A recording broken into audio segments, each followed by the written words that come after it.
নব বৃন্দাবন। লেখক বিভূতিভূষণ বন্দ্যোপাধ্যায়। কর্ণপুর সংসার ছাড়িয়া বৃন্দাবন যাইতেছিলেন। সংসারে তাহার কেহই ছিল না। স্ত্রী ৫-৬ বছর মারা গিয়াছে। একটি ১০ বৎসরের পুত্র ছিল, সেও গত শরৎকালে শারদীয়া পূজার অষ্টমীর দিনে হঠাৎ বিসূচিকা রোগে দেহত্যাগ করিয়াছে। সংসারের অন্য বন্ধন কিছুই নাই। বিষয় সম্পত্তি যাহা ছিল সেগুলি সব জ্ঞাতি ভ্রাতাদের দিয়া অত্যন্ত পুরাতন তালপত্রে কয়েকখানি ভক্তি গ্রন্থ জীর্ণ তসরের পুঁটুলিতে বাঁধিয়া লইয়া কর্ণপুর পদব্রজে বৃন্দাবন যাইবার জন্য প্রস্তুত হইলেন। কর্ণপুরের জন্মপল্লী অজয় নদের ধারে। তিনি পরম বৈষ্ণবের সন্তান। অজয়ের জলের গৈরিক ২ তীরের বন তুলসী মঞ্জরীর ঘ্রাণে কোন শৈশবেই তাঁর বৈষ্ণব ধর্মে মানসিক দীক্ষা হয়। তিনি গ্রামের টোলে উত্তম রূপে সংস্কৃত অধ্যয়ন করেন। ২-১টি ছাত্রকে কিছুকাল স্মৃতি ও বৈদ্যক শাস্ত্রও পড়াইয়াছিলেন। ছাত্রেরা দেখিত তাহাদের অধ্যাপক মাঝে মাঝে ঘরে দুয়ার বন্ধ করিয়া সমস্ত দিন কাঁদেন। পাগল বলিয়া অখ্যাতি রটাইতে ছাত্রেরা ছাড়িয়া গেল। প্রতিবেশীরা তাচ্ছিল্য করিতে শুরু করিল। তাহার উপর প্রথমে স্ত্রী, তৎপরে পুত্রের মৃত্যু। সংসারের উপর কর্ণপুর নিতান্তই বিরক্ত হইয়া উঠিলেন। যাইবার সময় জ্ঞাতিভ্রাতা রসরাজ আসিয়া মায়া কান্না কাঁদিল। গ্রামের এক ব্রাহ্মণ বহুদিন ধরিয়া কর্ণপুরের নিকট ঋণ গ্রহণ করিয়াছিল এবং তাহার পর হইতেই সে তাহাকে বাজি কেনে শতহস্ত দূরে রাখিয়া চলিয়া আসিতেছিল। আজ যখন সে দেখিল কর্ণপুর সত্য সত্যই বাহির হইয়া যাইতেছেন, ফিরিবার কোনো আশঙ্কাই নাই, তখন সে আসিয়া মহা পীড়াপিড়ি শুরু করিল। আর কয়েকটা মাস থাকুন, যে করিয়া পারি ঋণটা শোধ করিয়া ফেলি, কারণ ঋণ পাপ ইত্যাদি। উদারচিত কর্ণপুর এসব কপট প্রবন্ধ বুঝিলেন না। তিনি রসরাজকে তাহার প্রার্থনা মতো তালদিঘির পারের আশু ধান্যের এক টুকরা উৎকৃষ্ট ভূমি দানপত্র করিয়া দিলেন। ব্রাহ্মণ অধমর্ণকে বলিলেন, এক করা করি আনো ভায়া, গ্রহণ করিয়া তোমার ঋণ মুক্ত করি। আপনার বলিতে কেহ না থাকায় গ্রাম ছাড়িয়া যাইবার সময় তাহার জন্য সত্যকার ভাবনা কেহই ভাবিল না।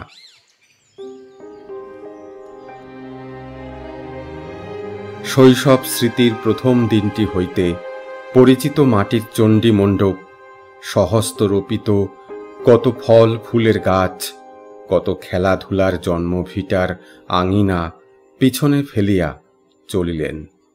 ফিরিয়াও চাহিলেন না। শুধু গ্রাম সীমার অজয়ের ধারে গিয়া কর্ণপুর একটুখানি দাঁড়াইলেন।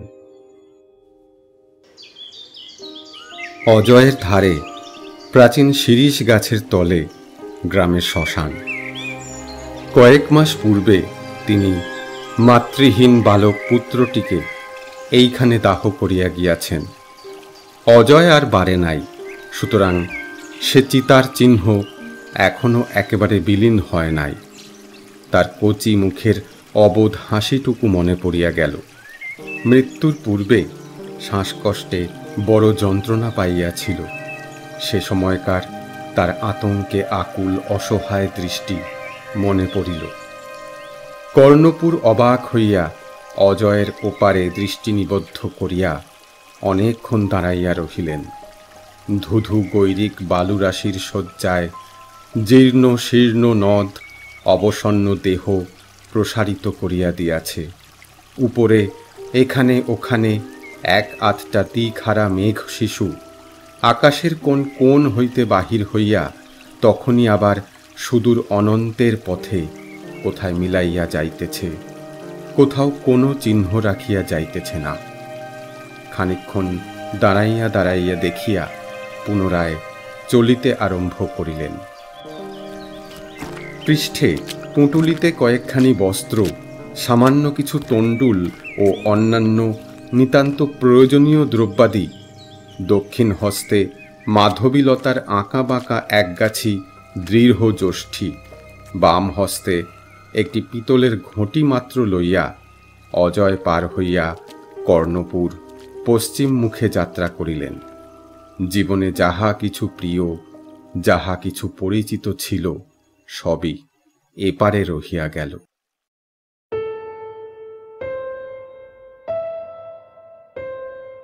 দিনের পর দিন তিনি অবিশ্রান্ত পথ চলিতে লাগিলেন। এক একদিন সন্ধ্যার সময় কোনো গ্রামের চটিতে নয়তো কোনো গৃহস্থের চণ্ডীমণ্ডপে আশ্রয় লইতেন। গ্রাম পথে চলিবার সময় লোকে আদর করিয়া গৃহত্যাগী সৌম্য দর্শন ব্রাহ্মণের পুঁটুলি ভরিয়া খাদ্যদ্রব্য দিত, পিতলের ঘটিটা পূর্ণ করিয়া নির্জলা খাঁটি দুগ্ধ দিত। তিনি কোনোদিন তাহার সামান্য অংশ খাইতেন, কোনোদিন কোনো দরিদ্র পথযাত্রী ভিক্ষুক বা কোনো বুভুক্ষু কুকুরকে খাওয়াইতেন। কত গ্রাম, হাট, মাঠ, কত সমৃদ্ধশালী বাণিজ্যের গঞ্জ, কত নদী উত্তীর্ণ হইয়া যাইতে যাইতে অবশেষে তিনি বসতি বিরল খুব বড় বড় নির্জন মাঠ ও বন জঙ্গলের পথে আসিয়া পড়িলেন। চিরকাল নিতান্ত ঘরোয়া ধরনের গৃহস্থ, বিদেশে কখনোই বাহির হন নাই। সূর্য ডুবিয়া যাওয়ার পরই দিগন্ত বিস্তৃত জনহীন প্রান্তরে অন্ধকার ঘনাইয়া আসিত। কর্ণপুর এক স্থানে দাঁড়াইয়া চারিদিকে লোকালয়ের অন্বেষণে দৃষ্টি নিক্ষেপ করিতেন। লোকালয় মিলিত না। তাহার মনে অত্যন্ত ভয় হইত। যদি কোনো বন্য জন্তু বা কোনো দস্যু আসিয়া আক্রমণ করে, পরক্ষণে ভাবিতেন, আমি তো সন্ন্যাসী মানুষ, দস্যুতে আমার কি কারিয়া লইবে। অজয়ের ধারের বৃদ্ধ শিরীষ বৃক্ষতলে এক ধূসর হেমন্ত সন্ধ্যার কথা মনে পড়িলেই অমনি কর্ণপুরের মন হইতে বন্য জন্তুর ভয় দূর হইত। বনের পথে চলিতে চলিতে অন্য খাদ্য মিলিত না। কোনোদিন বুনো কুল, মহুয়া ফুল, কোনোদিন বা ছোট তাল চারার নবদগত পত্র কোরক খাইয়া ক্ষুধা নিবৃত্তি করিতেন। অঞ্জলি পুরিয়া পার্বত্য নদীর জলধারা পান করিতেন। মাঝে মাঝে আবার গ্রামও পাইতেন। সন্ধ্যার সময় সেদিন তিনি একটি তাল বনে আশ্রয় লইলেন। নিকটে লোকালয় নাই। পাথুরে মাটিতে অভ্রকণিকা চিকচিক করিতেছে।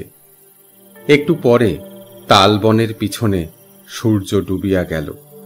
সন্ধ্যার আকাশে পঞ্চমীর এক ফালি চাঁদ। সেদিন পথে এক ভিক্ষুকের সঙ্গে তার আলাপ হইয়াছিল।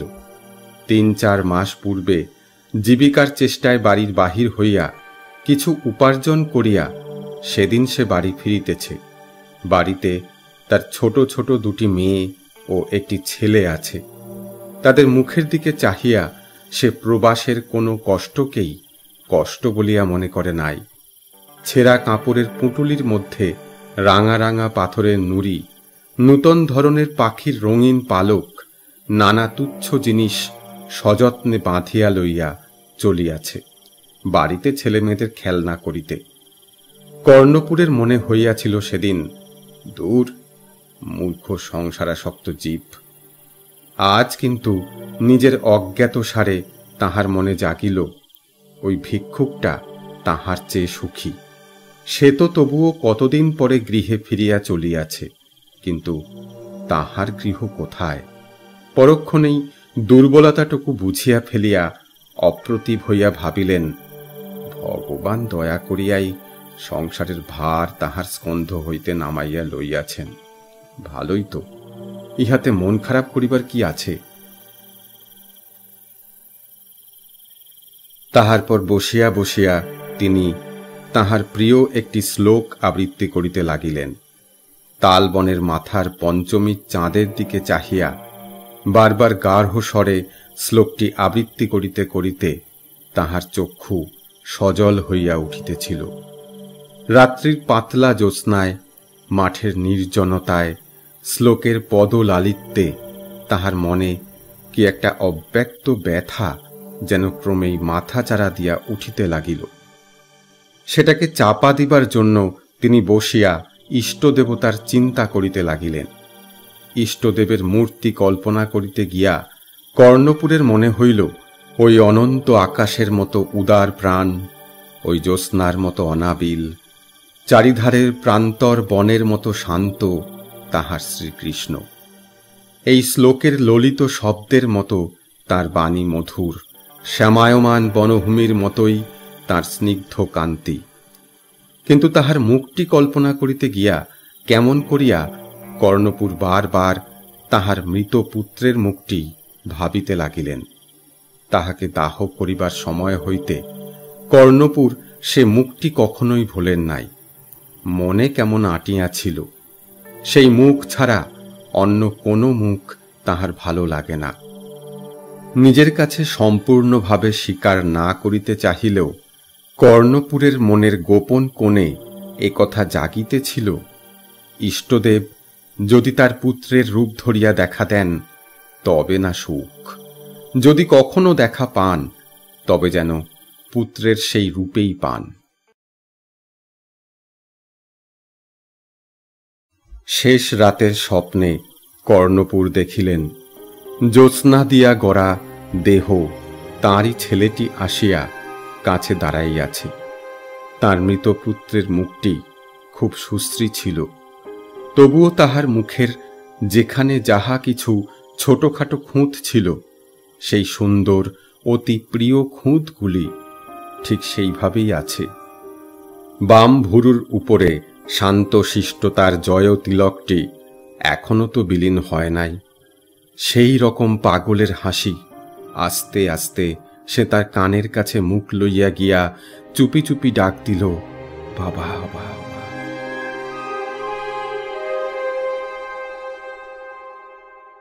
অনেকদিন হারা পুত্রকে ক্ষুধার্ত ব্যগ্র দুই হাতে জড়াইয়া ধরিতে গিয়া কর্ণপুরের ঘুম ভাঙিয়া গেল। দেখিলেন সকাল তো হইয়াছেই, তালবনের মাথায় রৌদ্র উঠিয়া গিয়াছে। সকালে উঠিয়া তিনি পুনরায় পথ চলিতে শুরু করিলেন। পথে কয়েকখানা গ্রাম পাইলেও তিনি কোথাও বিলম্ব করিলেন না। সারা দিন পথ চলিবার পরে সন্ধ্যার কিছু পূর্বে দূর হইতে একটি ছোটখাটো গ্রাম দেখা গেল। অত্যন্ত ক্লান্ত অবস্থায় সম্মুখে লোকালয় দেখিয়া কর্ণপুরের মনে বড় স্বস্তি বোধ হইল। আশ্রয় স্থান সন্ধানে তিনি গ্রামের মধ্যে প্রবেশ করিলেন।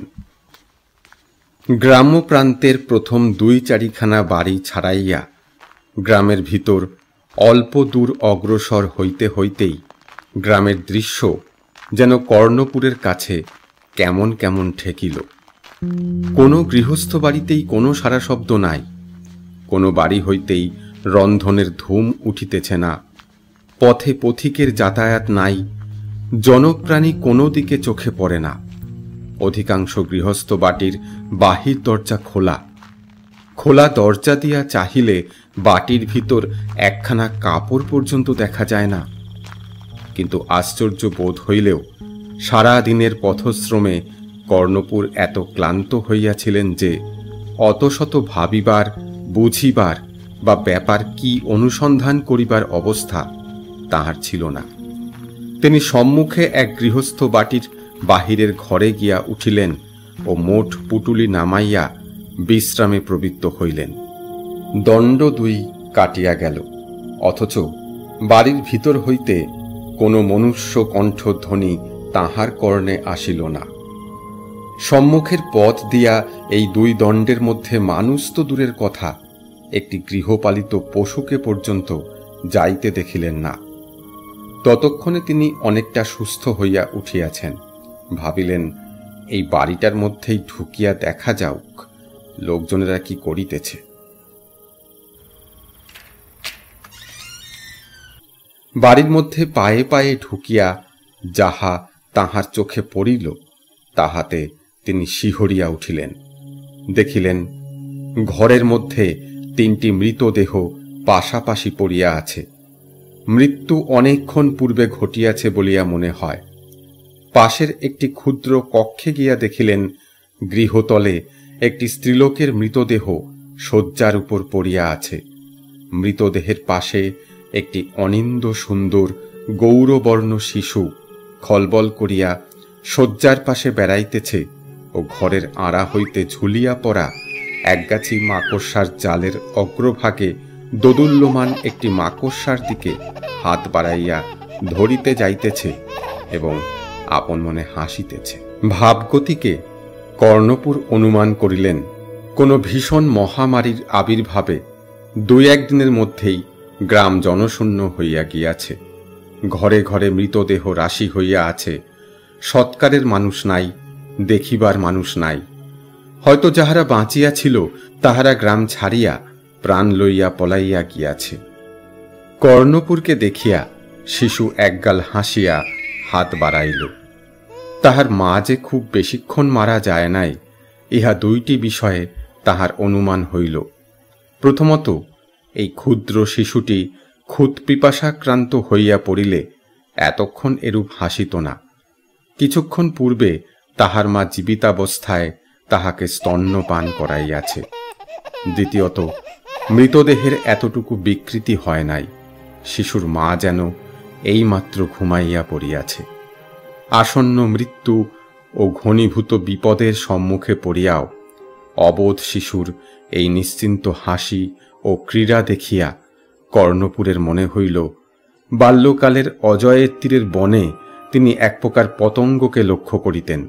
সূর্যের আলোতে খেলা করিবার অধীর আনন্দে সূর্যোদয়ের প্রাক্কালে কোথা হইতে রাশি রাশি আসিয়া জুটিত এবং খানিকক্ষণ রৌদ্রে উড়িয়া নাচিয়া খেলা করিবার পর রৌদ্র বাড়িবার সঙ্গে সঙ্গে আনন্দ নৃত্য শেষ করিয়া মাটি ছাইয়া মরিয়া থাকিত। কর্ণপুরের মন মমতায় গলিয়া গেল। তিনি তাড়াতাড়ি তাহাকে কোলে উঠাইয়া লইলেন। ঘটিতে জল ছিল।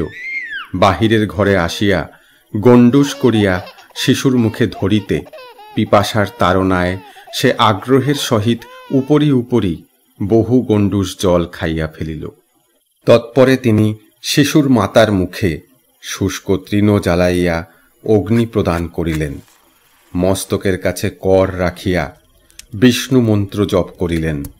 এইরূপে সংক্ষিপ্ত সৎকার কার্য শেষ করিয়া তিনি শিশুকে লইয়া সন্ধ্যার অন্ধকারে সে বাড়ি হইতে বাহির হইলেন। কর্ণপুর আবার পৈতৃক ভিটাতে ফিরিয়া আসিলেন। শুধু ফিরিয়া আসা নহে, তিনি এখন পুরামাত্রায় সংসারী। জ্ঞাতি রসরাজের সঙ্গে দ্বন্দ্ব বিবাদ করিয়া বিষয় সম্পত্তি ও ধান্য রোপণের ভূমি কাড়িয়া লইয়াছেন। ব্রাহ্মণ অধমর্ণকে 2 বেলা তাগাদা করেন। দুপুর রৌদ্রে উত্তরীয় মাথায় জড়াইয়া নিজের ক্ষেত্রে ক্ষেত্রে ধান্য বপনের তদারক করিয়া ঘুরিয়া বেড়ান। রুক্ষ বাটিকায় স্বহস্তে বহুদিন পরে ফল ফুলের চারা রোপণ করেন। কুড়াইয়া পাওয়া সেই শিশুটি এখন তাহার চক্ষের পুতলি। তাহাকে এক দণ্ড চোখের আড়াল করিতে পারেন না।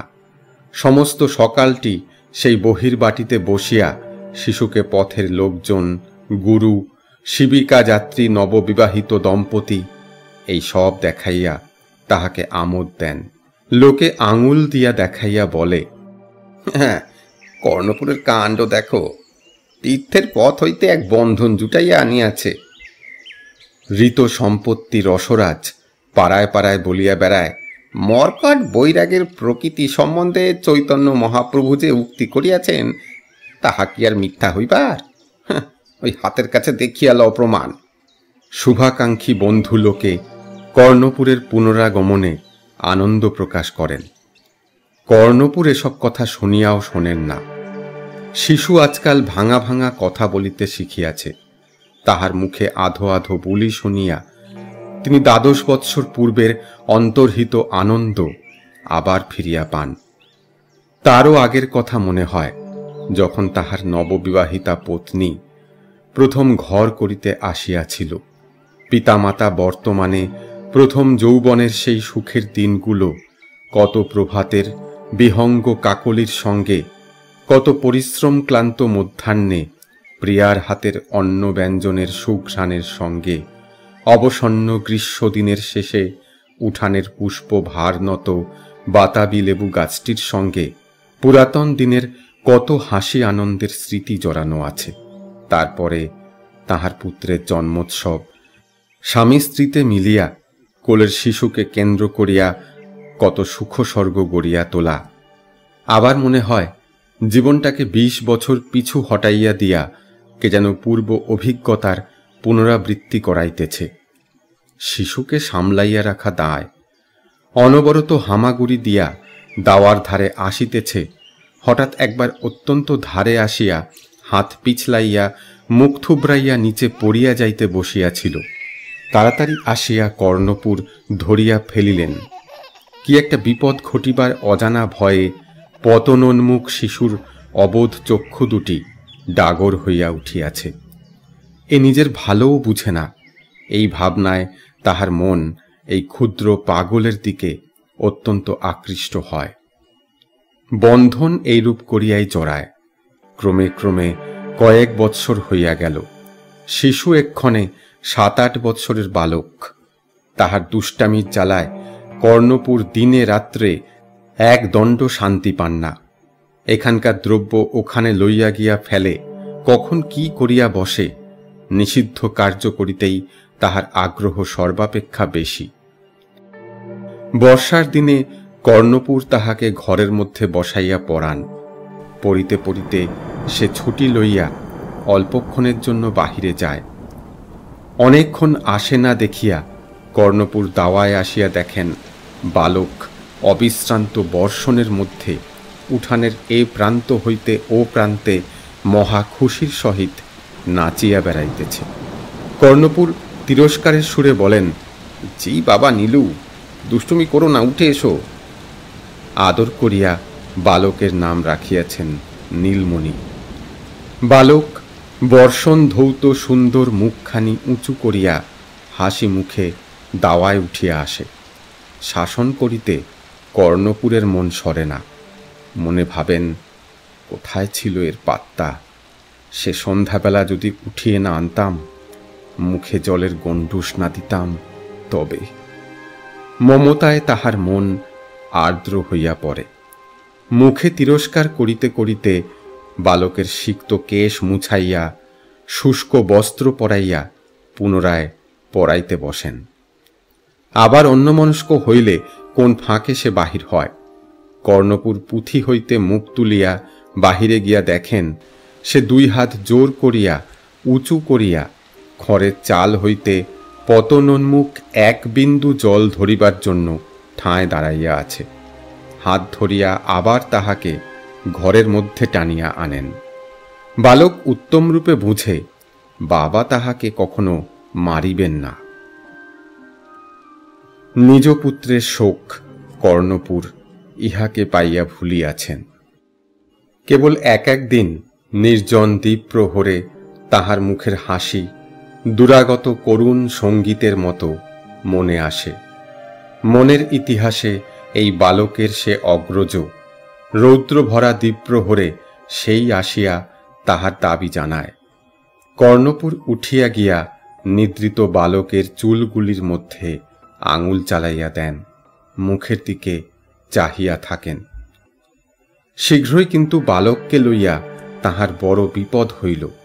এত বেশি এবং এত বিনা কারণে সে মিথ্যা কথা বলে যে কর্ণপুর রীতিমতো বিপন্ন বোধ করিতে লাগিলেন। নানা রকমে মিথ্যা কথনের দোষ ও সত্য ভাষণের পুরস্কার সম্বন্ধে বহু গল্প উপদেশ বলিয়াও তাহাকে সংশোধন করিতে পারিলেন না। তাহার কাছে সে অনেক কথা আজকাল লুকায়, আগে তাহা করিত না। কর্ণপুর ইহাতে মনে মনে কষ্ট পান। তাহা ছাড়া তাহার বিরুদ্ধে নানা অভিযোগ প্রতিবেশীদের নিকট হইতে আসে। এ গাছের লেবু ও গাছের আম ছিঁড়িয়া আনিয়াছে, অমুকের ছেলেকে মারিয়াছে। কর্ণপুর বসিয়া বসিয়া ভাবেন, কোন বংশের ছেলে, কি কুলগত স্বভাব চরিত্র লইয়া জন্মিয়াছে কে জানে। তাহার আপন ছেলের বেলায় 11 বৎসরেও কোনো অভিযোগ তাহাকে শুনিতে হয় নাই, কিন্তু এ বালক তাহাকে একই মুশকিলে ফেলিল। ধর্মভীরু সরল স্বভাব কর্ণপুর বালকের এসব ব্যাপারে মনে মনে বড় ব্যথিত হন। তাহার ভবিষ্যৎ কি হইবে ভাবিয়া সময় সময় ভীত হইয়া পড়েন। বালক স্বভাবসুলভ চপলতা বলিয়া উড়াইয়া দিতে গিয়াও মনে মনে অস্বস্তি বোধ করেন।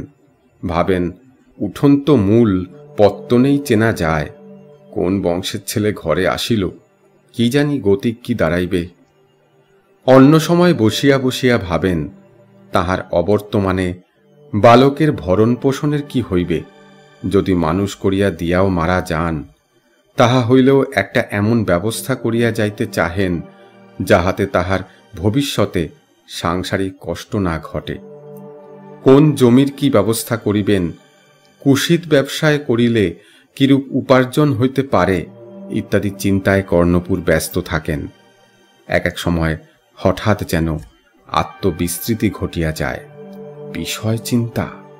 মনে মনে ভাবেন, এসব কি আসিয়া জুটিল, সারাদিন একদণ্ড ইষ্ট চিন্তা করিতে পাই না। প্রৌঢ় বয়সে দুর্দৈব মন্দ নয়। প্রতিবেশী রঘুনাথ ভট্টাচার্য অভিযোগ করিলেন, কর্ণপুরের পালিত পুত্র তাহার বাড়ির ময়না পাখির খাঁচা খুলিয়া পাখি উড়াইয়া দিয়াছে। বালক বাড়ি আসিলে কর্ণপুর জিজ্ঞাসা করিলেন, নীলু, শুনছি তুমি নাকি ওদের পাখি উড়িয়ে দিয়ে এসেছ? বালক বলিল, না বাবা, আমি না।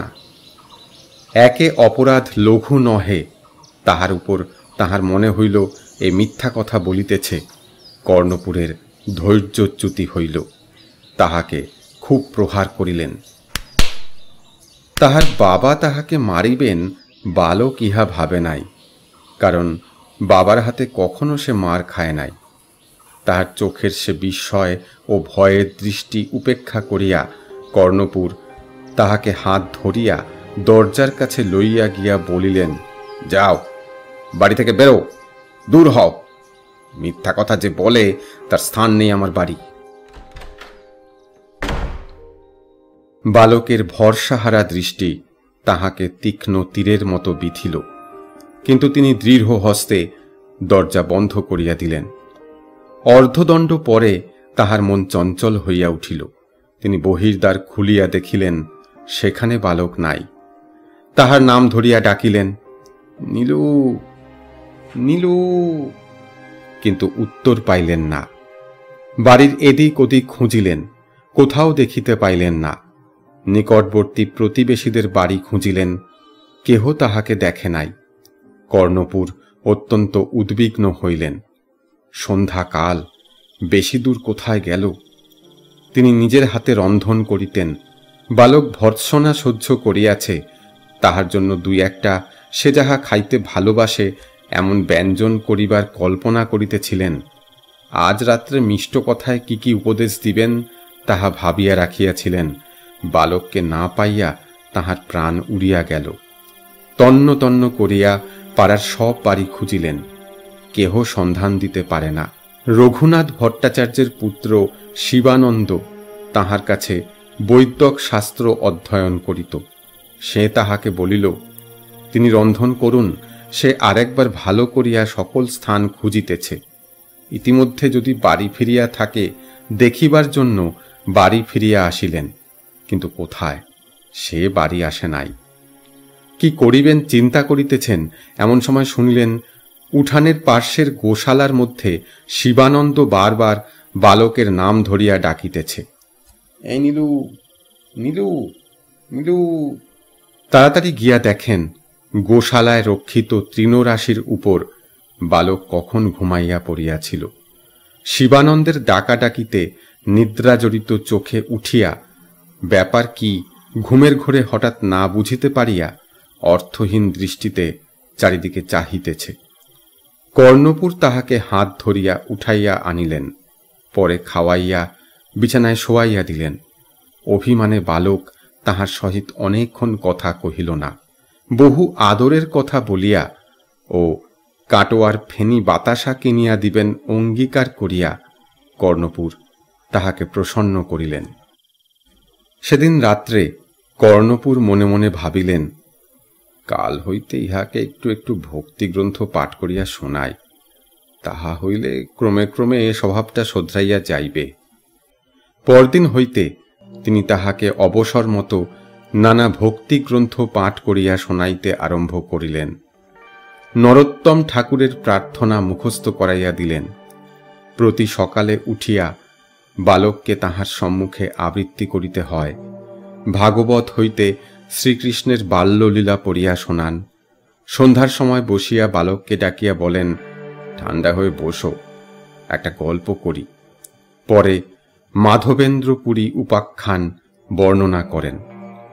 মহাভক্ত মাধবেন্দ্রপুরী বৃন্দাবনে গিয়া শৈল পরিক্রমা করিয়া গোবিন্দকুণ্ডের বৃক্ষতলায় সন্ধ্যার অন্ধকারে নির্জনে বসিয়া আছেন। এক গোপাল বালক এক ভাণ্ড দুগ্ধ লইয়া আসিয়া পুরীর সম্মুখে ধরিয়া বলিল, তুমি কাহারও কাছে কিছু চাও না কেন? বোধহয় সারাদিন উপবাসী আছো, এই ধরো দুগ্ধ। পুরী আশ্চর্য হইয়া জিজ্ঞাসা করিলেন, তুমি কি করিয়া জানিলে আমি উপবাসে আছি?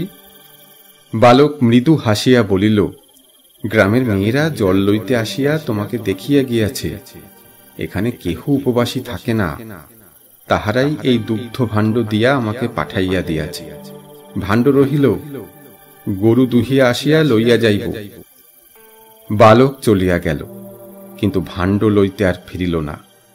রাত্রে পুরী স্বপ্ন দেখিলেন, সেই বালক আসিয়া নিকটবর্তী এক বনে তাহার হাত ধরিয়া লইয়া গিয়া বলিতেছে, দেখো পুরী, আমি বহুদিন হইতে এই বনের মধ্যে আছি। যবনের আক্রমণের ভয়ে আমার সেবক এইখানে আমায় ফেলিয়া রাখিয়া পলাইয়া গিয়াছে। কেহ দেখে নাই, শীত বৃষ্টি দাবানলে বড় কষ্ট পাই।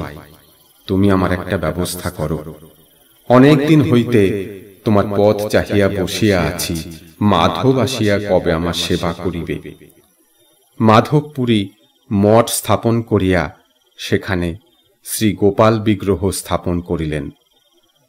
পরবৎসর নীলাচল হইতে মলয় চন্দন আনিয়া বিগ্রহের অঙ্গে লেপন করিয়া দিবেন ভাবিয়া ঝাড়খণ্ডের পথে পুরী নীলাচল যাত্রা করিলেন।